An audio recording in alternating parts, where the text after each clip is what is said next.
What's up, everyone? Kim Becker and Cody Roark here for another MHS AMA for the Denver Broncos. Cody, I want to start this one off. You've been to a few practices this week, and since we've done our episode last week, any takeaways before we get going here? Well, not much has changed with the Broncos offense, Kim, from a production standpoint, from the efficiency standpoint. Injuries continue to still be the same theme here. For those that aren't aware, Jerry Jeudy considered day-to-day, which is better news than was anticipated with the ankle injury he sustained in Sunday's loss against the Tennessee Titans, though they will be without K'Wan Williams, who's been their best nickel player, one of their best defensive additions this offseason. He is also going to be out for at least 4 weeks as he undergoes arthroscopic knee surgery, something that's been dealing, with some locking of the knee for quite some time now. They'll be without Billy Turner for at least the next 4 weeks, as well as he suffered a knee injury in Sunday's loss. He was placed on injured reserve. So the banged up Broncos are getting ready to be back on the field this weekend against the Las Vegas Raiders. Against a team that they really need to beat. I'm not so sure they will, but that's just my opinion. They obviously have played this Las Vegas Raiders team already in the season, and they lost to them. One of the only victories for the Raiders this season. It's like it just keeps getting worse and worse for us Broncos. But Cody, I do want to ask you here. This was actually a question from a fan that sent in on Twitter. What do the Broncos need to do in this matchup on Sunday that they did not do in the first matchup against the Raiders? Well, it's going to be cliche, right? Because the offense was actually able to put up some points against the Raiders in that first matchup. And the Broncos defense, they struggled to stop Josh Jacobs. He ran for over 140 yards and 2 touchdowns in that game. Denver allowed some big chunk plays to him consistently throughout, and they were just worn down throughout the fact of that game. Probably like in that third quarter, they had a drive where the Raiders, they were on the field for about 15 minutes. They really kind of took up the entire quarter of possession there. So not ideal when your defense is tired. Though we just saw the Broncos defense limit Derrick Henry to only 53 yards rushing, and they still lost. So the onset is the offense has to score at least 27 points, in my opinion. I think if they're going to be able to win this game against the Las Vegas Raiders, obviously a team that is coming off of a disappointing loss themselves to the Jeff Saturday-led Indianapolis Colts, where in the fourth quarter, that Raiders defense allowed Matt Ryan to have a 39-yard rush on a scramble play, which is very unheard of in this day and age. If anyone had that on their bingo card, hey, tell me the lottery numbers this upcoming week. But ultimately, the Broncos, they're just going to have to be better on offense. But Kim, with the injuries that they have, with how the offense has consistently looked week in and week out, it's hard to expect that it's going to happen. Okay, so Cody, you've been to the home games here, obviously at Empower Field. This is a home game on Sunday. Do you think that's going to help the Broncos? Because we've heard things and seen things that the fans are doing on TV, but actually being there in person, do you think that's an advantage for this team? I'm not sure, Kim, because, Raiders fans actually travel really well today. There's a lot of Raiders fans here in Denver, ironically enough, but Raiders fans usually travel really well to games at Empower Field, at Mile High. I know last year when I attended the one game here at home, there were a lot of fights and there were a lot of fans being kicked out of the game. So it's kind of like that old school rivalry is back in a sense amongst the fan base, at least. But when you look at these two football teams, it really has not been a rivalry as of late, as the Raiders have won 5 straight games against the Broncos. Not good. And that was ultimately something that got Vic Fangio fired as the head coach of the Denver Broncos. That was really a kind of a decision factor there because Denver simply weren't competitive against the Raiders.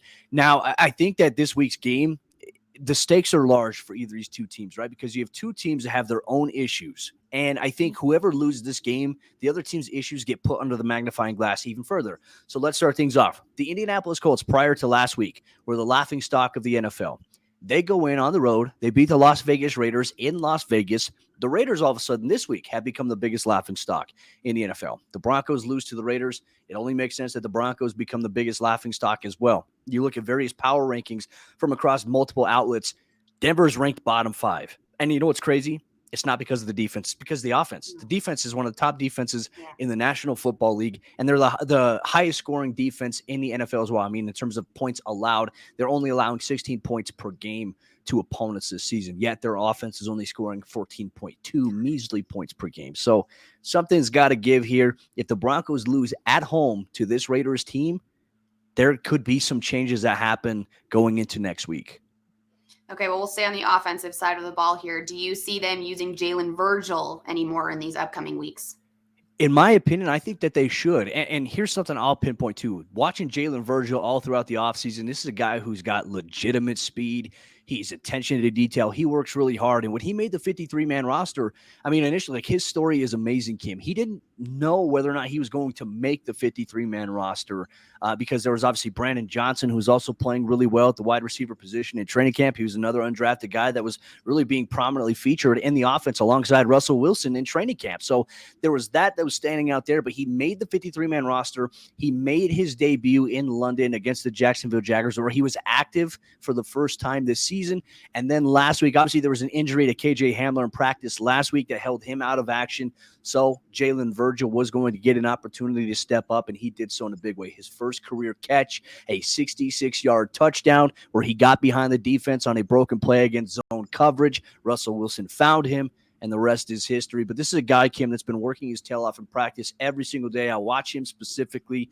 He's a guy that is very humble, puts his head down, doesn't say a word, and just works. And I imagine that because of his speed factor there and the uncertainty of how long KJ Hamler may or may not miss, not to mention Jerry Jeudy dealing with an injury, I imagine that the Broncos will look to get Jalen Virgil involved a lot more on the offensive side of the ball. And if they don't, something is wrong. That's criminally negligent, in my opinion. Denver needs to find a way to get this young guy some more reps on the offensive side of the ball. Yeah, well, there's a few things that are going wrong right now, Cody, but it's okay. We won't get into that. The next question from a fan: if you could change anything about this team to make it better, what would it be? And there was some context here. You know, we could talk about staff, players, scheme, uniform color. But Cody, in your opinion, what do you think would be the best thing to change about this team right now? This is a great question. I'm not sure the uniform change is going to make the team any better, right? Like, it can make them look better while they don't look good on the offensive side of the ball. Shout out to Jolene for this question. I know Jolene, she follows me on Twitter. She's awesome. I think ultimately the thing is, we can look at this defense. I think special teams has been better than it has been in years for Denver. So defense and special teams, not so concerned about that, right? The main issue for this team is offense. And unfortunately, I think the Broncos window, I don't think there's anything that they can do this season that will make the offense be better, right? Because you're already past the halfway point of the season. You have 8 games remaining. You just came off your bye week. Nathaniel Hackett is still calling plays for the Broncos. And to me, I think that if you were going to make a change at the play caller position, like Nathaniel Hackett, what he should have done is handed off play calling responsibilities to somebody else during the bye week, allow those guys to get acclimated in the process of now being in that position, and then him just managing the game as the head coach. Unfortunately, he didn't do that, and the offense continued to look the same as it has, and that might be the hill that Nathaniel Hackett may live and die on as it pertains to his career as a head coach with the Denver Broncos. In my opinion, the offense has to be better. To be honest with you, I just do not think there's anything that can happen this year that's going to change that. I think the offense is what it is, and it's going to take another year, maybe a year and a half, for them to try to figure out how to get this offense right. Do you know how awful that is to hear, knowing I know. that you have Russell Wilson as the quarterback for this team, and you don't think there's anything the offense can do? Cody, a dagger. I know. To our hearts. As much as it pains me to say, like, I think the Broncos have all the talent on the offensive side of the ball. Now, granted, a lot of their talent is injured right now. Look, next year they're going to get Javonte Williams back. They're going to get Tim Patrick back. They'll still have Cortland Sutton. They'll have Jerry Jeudy. They'll have a good core of that nucleus. I imagine George Payton's focus this offseason will be heavily invested on building that offensive line for Denver, because the offensive line has been a turnstile this year. And, Kim, here's something else. Going into the Raiders matchup on Sunday, if Graham Glasgow was unable to play, if obviously we know Billy Turner's not going to be able to play, but if Cam Fleming is not able to come back from his injury that he sustained and slide over to right tackle, the Broncos will be entering Sunday's matchup with their 8th different offensive line unit this season. It is hard to expect any team. It doesn't matter if Aaron Rodgers is your quarterback, Patrick Mahomes is your quarterback. You go through something like that and you're already struggling as an offensive unit as is, it's not going to get any better. I think that's going to be the big focal point. I think Denver's got a window here, Kim, though, with Russell Wilson. I think they have a 3 to 4 year window where they have to win this 3 to 4 year window. It's going to be a very interesting time. And, for the Broncos who, signed Russell Wilson to this long-term contract extension, and they locked in like, okay, hey, they got their quarterback. There's so much more around him that you just need to do. And obviously, yes, Russell Wilson has not performed as well as you had hoped for, but I don't think that's going to be what we see with Russ for the rest of his career. I think this is a first year in a new system, new pieces around him. There's been moments where we've seen Russ flash a little bit to his old self. I don't think that this Russell Wilson that we've seen this year will be the Russell Wilson we'll see next year or for the remainder of his career in Denver. I do think that we'd see better play ahead from him. Okay, well, that's fair. Let's move over to the person that may or may not be part of the bigger issue here. I hate saying this because we've talked about this before, Cody. Nathaniel Hackett seems like such a great guy. You know that he is. You see him at the podium after practice or before practice all the time. I hate saying that I think he's the problem, but I do, and I think a lot of people can agree with me there. But I like this question. Does Hackett have a clue? It seems like he is constantly repeating himself at the podium. Please confirm or deny this, Cody. Yeah, and to your point, and this is where I really want to be on the record of saying, being around Nathaniel Hackett, I would have loved to play for him as a coach, right? But when you look at the NFL and you look at football in general, it's all about production, right? He's a great coach. He cares about his players. He's transformational in that sense. Unfortunately, the offense, what he was brought in to do was to bring this offense and to elevate it to new heights, which it hasn't had in many, many years. I mean, what was it? 2014 was the last time the Broncos offense was actually pretty good. They were scoring points with Peyton Manning before the 2015 season where the defense was legit and they had a balanced run game with C.J. Anderson and Ronnie Hillman. Hackett is a great coach, a great guy, but is he a great head coach? Is he able to be able to do that so far? We haven't seen that here in Denver. And I think a lot of that is because the play calling, in my opinion, has gotten in the way. We've seen a little bit of a clashing of Nathaniel Hackett's scheme with Russell Wilson's abilities and play set. And they've always mentioned it's like a hybrid combination of the two. But the reality is the Broncos offense is on pace to have its most historically bad production in franchise history. As it stands right now with 8 games remaining, from a point standpoint, they're on par. I mean, they're at their second worst production in franchise history. So they could very well finish the season with the worst offensive output they've ever had in the team's franchise history, which is not good. And that does fall on Nathaniel Hackett, but everyone wants to blame it solely on Nathaniel Hackett. Hackett has a big share of the blame here. It's also on the quarterback. It's also on Russell Wilson. It's on, the offensive personnel. It's on the offensive line. It's a multitude of issues that have impacted this offensive team. So while Hackett will be the guy that ultimately all falls on, there is collective blame to go around with what has been going on with the offensive side of the ball. And it's been disappointing as it pertains to the podium. I think we're at the point now where you can kind of almost guess what he's going to say when he's asked a certain question. I think on the injury side, when guys, when people are asked about injuries, they're like, they're day to day, or, what's the status? Where's he at? They're like, well, we're just trying to be smart with it. But that's just general coach speak, right? Other things like we got to be better on third down. We know that. Like everybody knows that to the point. I think that's where it's become a little bit of frustrating in the eyes of the media is we are getting some of the same answers week in and week out, and yet nothing is changing with the offense. So I can see where that's where fans are frustrated. That's certainly where us covering the team, we're just trying to get a little bit more, but we're just not getting it from him. So it's unfortunate. Great coach, great human being, unbelievable human being. But unfortunately, in a production-based business, it's not generating the results that people have wanted. Well, and I will say this too, not everything that we know about Nathaniel Hackett can be derived from what he's saying at the podium. There is a lot that goes into this team, into the front office, behind closed doors that we will never know and frankly is none of our business. And they don't have to tell us that, right? They are not entitled to tell us everything that is going on in the facility and what they're doing to try to make this team better. So I understand that, yes, on face value, you see Nathaniel Hackett talk on the podium and you see him answer these questions in the same way that he did the prior day, the prior week, whatever it may be. But there's a lot going on behind closed doors that we don't know about. And so I do hate like making this consensus off of just that. But it is hard, like you said, when everyone is frustrated. Obviously, it's like, what else are you going to do?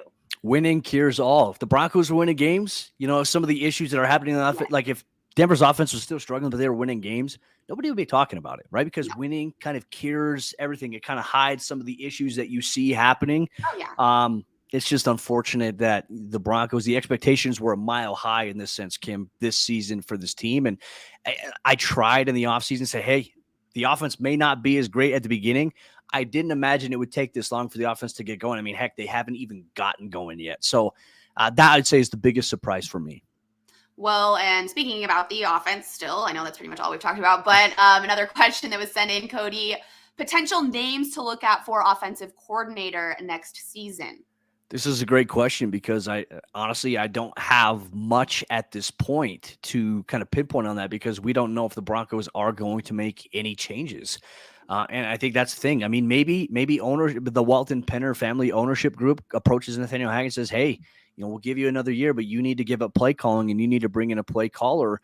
in my opinion, the Broncos have a guy on staff that should be the offensive coordinator. I think it's Clint Kubiak. He's got experience. He did really well with the Minnesota Vikings last year when he was the OC. He's got roots that are really firmly and grounded in the West Coast offense and this style of offense. And to be able to do that, because he's working with Russell Wilson every single day. He knows what Russ likes. He knows what Russ can do. And I imagine if he were the play caller, things might be a little bit different through his eyes. He's a younger guy. He's got a lot of room to grow as a coach, but you know what? That's the type of guy you want to take a gamble on in a situation. To me right now, I'd say depending on what the Broncos do, I mean, for me, I think Clint Kubiak should be the OC in 2023 if the Broncos keep some of the staff similar. Now, if they make a change at head coach, the bigger question is who is going to be the next head coach of the Denver Broncos? In my opinion, I think you have to take a serious look at Ejiro Evero in order to preserve the defense, and he would hire a guy, and more likely he would delegate. He is a great leader. He's a great guy who can command the respect and the attention of a football team. But more importantly, he also delegates and listens to players as well, and he builds things around what the players do well. According to defensive players that I've spoken to, the Broncos, Ejiro Evero will be a hot name. Maybe in this cycle he'll get some interviews, but next year for sure, he'll be a guy that could be getting a head coaching job in the National Football League with his meteoric rise that he's had, being a passing game coordinator with the Rams, now being a first-year defensive coordinator. And we've seen the story before. You can be a first-year defense coordinator, have one of the best defenses in the NFL. You can get a head coaching job. Brandon Staley did the same thing several years ago, going from the Rams to the Chargers. And Ejiro Evero is one of those guys that will be in line to be able to do so. All right, what does your gut tell you about that one, Cody? You think Nathaniel Hackett's going to be the head coach next year? Based on everything that we've seen so far in the Walton Penner family ownership group, I mean, they weren't in place when Nathaniel Hackett was hired. So in my opinion, I don't think that Nathaniel Hackett will be the head coach, especially if the Broncos keep losing and the offense keeps looking how it does. And they could even make a change if the Broncos lose to the Raiders at home and they don't compete. If they don't look good on the offensive ball, they could make that change here this week. Something that, I don't want to have happen. I never want anybody to lose their job because it impacts more than just like that. It impacts more than just the football team. It impacts their family who've uprooted their lives to move, to be in a new place. And not to mention, it's also the holiday season. That would be one of the worst parts about the business, aside of it. So we'll see how things go. But in my opinion, I don't think that Nathaniel Hackett has done enough to secure his job as the head coach next season for the Broncos. All right. Well, I didn't mean to end that one on such a sour note here when the holidays are upon us, like you said. But I wanted to get your take on that one because I'm just curious. Obviously, you're around Coach Hackett and this team so much. So it's nice to hear from someone who does see it firsthand there. But Cody, thank you. This was a great AMA. We will have another one next Wednesday. So everybody listening, make sure that you send your questions in when Cody hits send on that tweet to ask the questions. Cody, thank you so much. As always, can't wait to see how this weekend goes for this team. Thanks, Kim.